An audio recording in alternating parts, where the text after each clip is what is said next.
Hello， 大家好，我是催眠语，听我的故事睡不着，你来找我。今天我们来讲一个前世记忆的奇迹——再生神童。在1967年的夏天的傍晚呢，甘肃南部偏远山区的一户农家的院子里邻里乡亲们聚集乘凉。一个1岁多的小男孩呢，居然用清晰的口齿呢，向大人们讲述自己前世在山的那边生活，声称他当时呢被抓去开大会枪毙。他描述枪响之后呢，自己变成了阿飘。而村民们对此呢感到既好奇又害怕，因为一个刚刚断奶的幼童呢，居然能够如此详细的描述这些离奇的经历。村里呢出现再生人神童，那这到底是怎么回事呢？在浩瀚无边的宇宙之中呢，一切众生呢起心动念、言语行为，都在无形之中呢种下了各自的因，并必然会结出相应的果嘛。因为有些因果经历千百年才能够显现，而有些呢则在短短数十年之间瞬息万变，报应就会出现了。而今天呢，我们就深入探讨的是一个比因果报应还更为神秘、更令人震撼的故事神童的前世记忆。故事呢，就要从1967年的夏天的傍晚开始说起。这是在甘肃南部的一个偏远山村嘛，一户农家小院里挤满了前来乘凉的邻里乡亲在一群人当中呢，一个才1岁多的小男孩呢，正奶声奶气的，却又瞪大眼睛，一本正经的向大伙讲述着他的前世。他就说呢，我的家在山的那边。我当时呢是被抓去开大会枪毙了，那天来了很多人。村民们听完了这番话呢，面面相觑，既好奇又有些害怕。一个刚断奶没多久的这个小婴儿怎么会说出如此离奇的话呢？而且他的口齿清晰，思路条理分明。小男孩接着就说呢，枪响之后呢，我的灵就跑了出来，回头看我的身体呢倒在地上。当时呢，这段令人毛骨悚然的这个叙述让现场的气氛凝结了。这并非是道听途说而是来自于一个真实的采访记录。被采访者呢，不仅清晰地记得前世生活的点点滴滴甚至包括他嘎后呢这个灵存在时的记忆。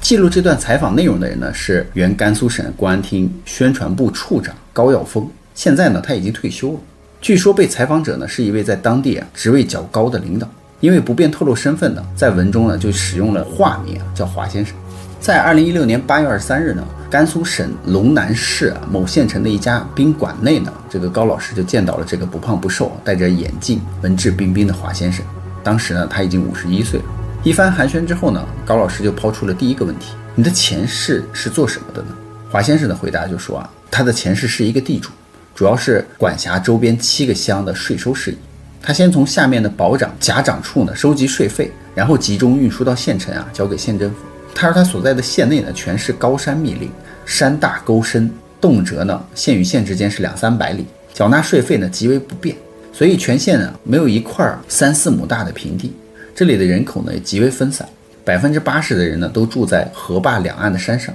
县里呢是有2条河的，一条叫白龙江，一条叫白水江，而2条河呢在离县城20-30里的下游处呢汇合，最终呢流入了嘉陵江。那高老师又接着问说，那你前世叫什么呢？华先生说他的前世姓张，具体名字记不清了，只听别人老喊他张明义。他说那是在1965年的农历5月27日他在甘肃南部的一个贫苦的农民家庭。在他1岁多的时候呢，他就能够开口说话，而且说得非常流利。从这时起呢，他就开始在村里面呢到处跟别人说他前世的事情。刚开始大家都当这个小孩天资聪明嘛，胡乱模仿大人说话而已。然而随着他说出的细节越来越具体，许多人呢都是闻所未闻，而且很多事情又经得起查证。一时间村子里就出现了一个再生人神童的消息，在周边的乡镇都传开了，甚至离他家有50-60里远的这个华先生前世的家人呢也都知道了这个事情。然而当时正值1966年是文革初期，加上他前世是地主，还是被枪毙死的，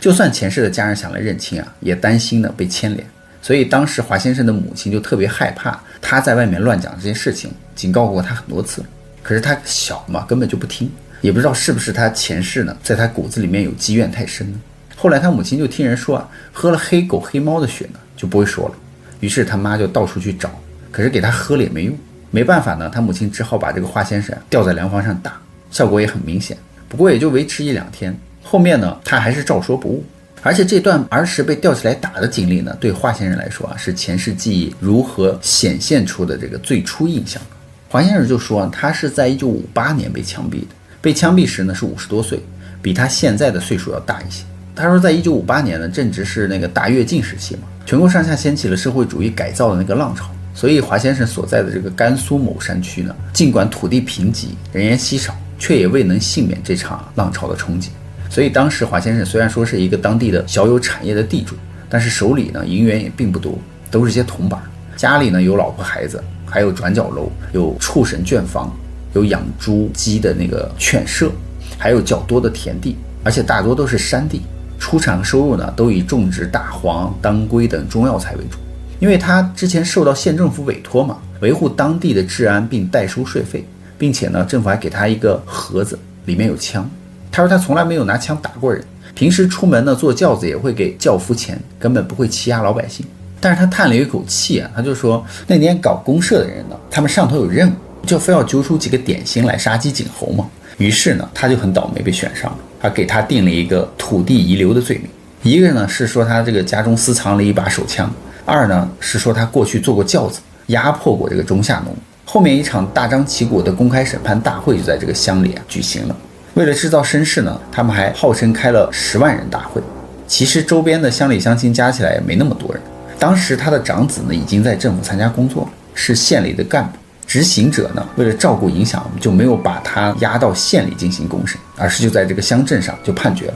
就这样，在没有真正犯下任何罪行，却在那个特殊的历史背景时代下，华先生的前世啊，这个老地主就与另外一个人成了这场运动中被裁决的对象。他就回忆说啊，随着砰砰2声枪响，那一刻他眼前一黑，随即失去了知觉。然而出乎意料的是，他又很快醒了过来。此时呢，他就觉得他自己飘在半空之中，低头望去呢，只见自己的肉身啊倒在血泊之中。就在他为这一幕感到万分恐惧之时呢，突然之间几个浑身红色的人朝他扑了过来。华先生就描述说，这几个人想把他抓住，想给他灌那个迷魂汤喝。当时他害怕呢，更多是无比气愤，因为他当时觉得自己就很冤嘛，哪能听他们使唤。于是呢，他就拼命挣脱挣扎，连喊带骂的就跑了，往那个山上跑。跑了好长时间呢，他发现那几个人并没有追上来。于是这华先生就认为那几个穿红衣服的人可能是下层管理者，或者是从事灌迷魂汤的呀、收人登记等等差事。他还记得，他说他前世的事可能就是因为没有喝这个迷魂汤的缘故。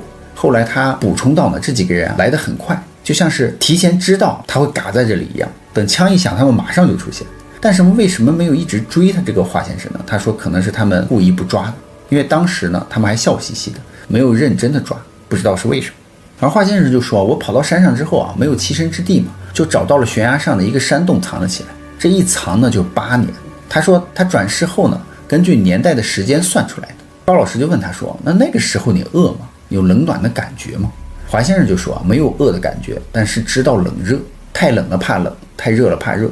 每天出去跑跑，累了就回到山洞里休息，就感觉呢他还活着一样。他说呢，每次往山上跑啊，跑过几个山梁呢，到了另一个地方呢，就懵懵懂懂的感觉，就感觉怎么也跑不出去。后来才知道这里有一座庙，只要一到这儿呢，就有一层雾气腾腾的那种黑屏障一样，拦住了前面的去路。华先生就说啊，凡是有庙呢，就算是一块石头、一个山包呢，只要上面立着个牌位，或者是象征性的写了一张纸，他就都过不去，就仿佛是有结界一样。因为每一个神、每一个土地庙呢，都管辖着一片区域嘛。所以有句古话就说呢，再小的土地庙呢，也管最厉害的阿飘。后来他就想呢，反正也出不去，就只能找附近的地方来投胎了。而且呢，他是因为地主的身份被枪毙的，所以他下定决心呢，一定要找一个特别穷的人家投胎，这样今后无论发生什么呢，也不会再有被枪毙的风险。而高老师又问他说，那你见过传说中的什么阎王爷吗？华先生说根本就没有。当时呢，他说我骂骂咧咧的跑了，那几个人没追上来，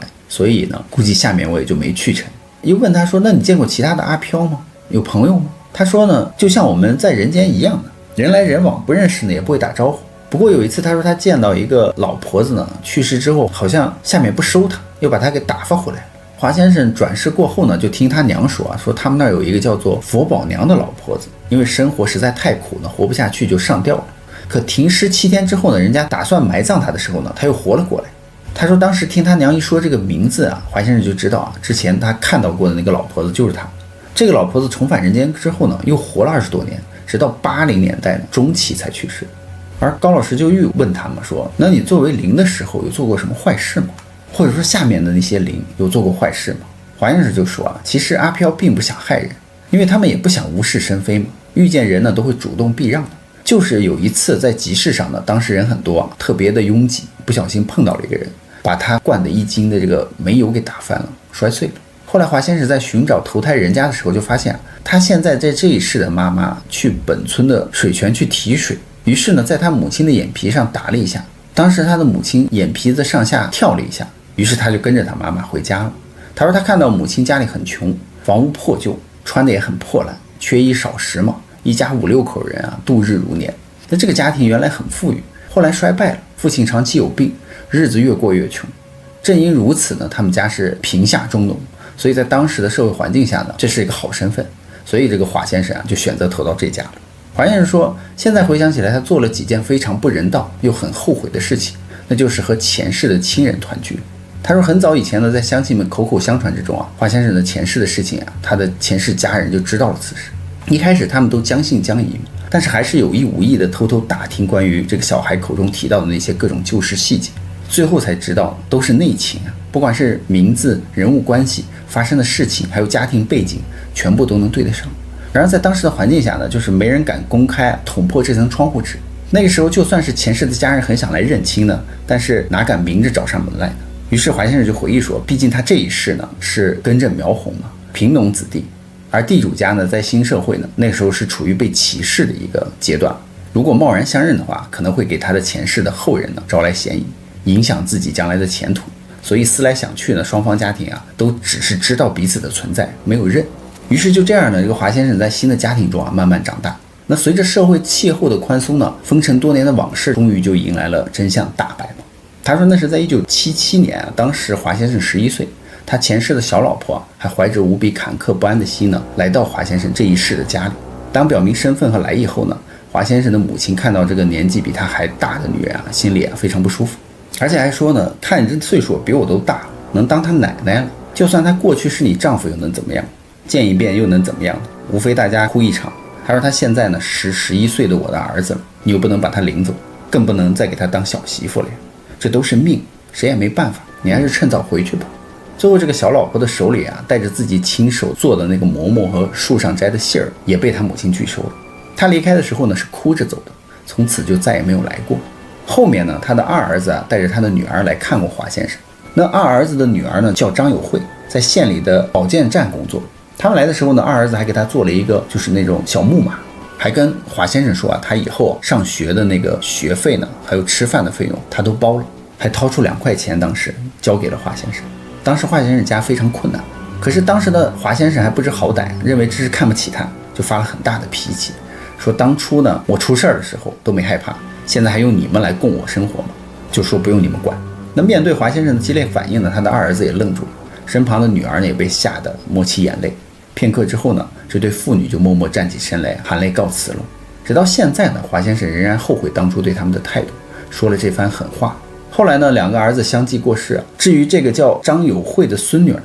这些年来一直都有走动，家里的大小事呢，这个张有慧都会带着她的丈夫孩子过来帮忙，见了面呢也会叫这个华先生啊叫爷爷。在1978年的秋天，华先生上初中呢开学报到，他说那一天他就见到了一个叫江于福的老师，他是初中报到的负责人。而这个江于福老师看到华先生签名字的时候呢，二话没说啊，就把其他的排队的同学给打发回去了，说今天不报到，明天再来，就把这个华先生留下了，还告诉他说啊，我是你的老朋友。说着呢，就把华先生领到离学校不远的他家里聊天去了。这个老师就说啊，在早些年他也是小地主，和华先生呢同一个乡，和他是老朋友。他还说华先生过去是一个很善良的人，一个50多岁的老师和一个12岁的初中生啊聊得非常尽兴。而且这个老师还补充了很多华先生遗忘的记忆。就这样你一言我一语，他们聊了很晚。后来华先生大学毕业呢，就被分配到了当地的县政府工作，还当过2年乡长，直到当了编制局局长。最后华先生还提醒大家说啊，应该多做一些关于梦的研究。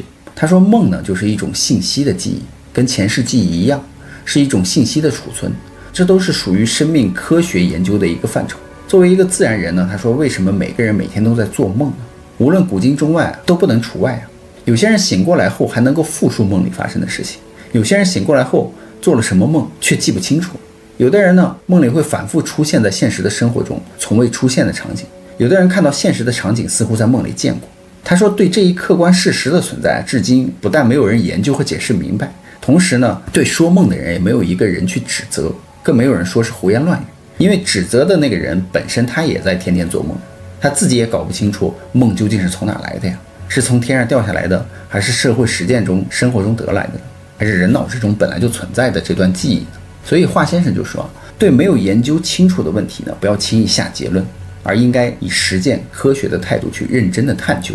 因为梦呢是一种自然的现象，从来不会因为你受教育水平、知识结构和你的官大小、从事的工作性别等等，让你做梦会有不同。而让你做梦或者是不做梦呢，应该做什么梦谁都控制不了。所以华先生就说如果能将梦研究透彻了，那我这个事儿呢也就能够解释清楚了。那关于华先生前世记忆的真实记录呢，无疑为我们打开了一个通往生命奥秘的大门嘛。它不仅能够挑战我们现有科学的认知，更深刻地启示我们，或许生命的维度远比我们想象的更为宽广和深邃呢。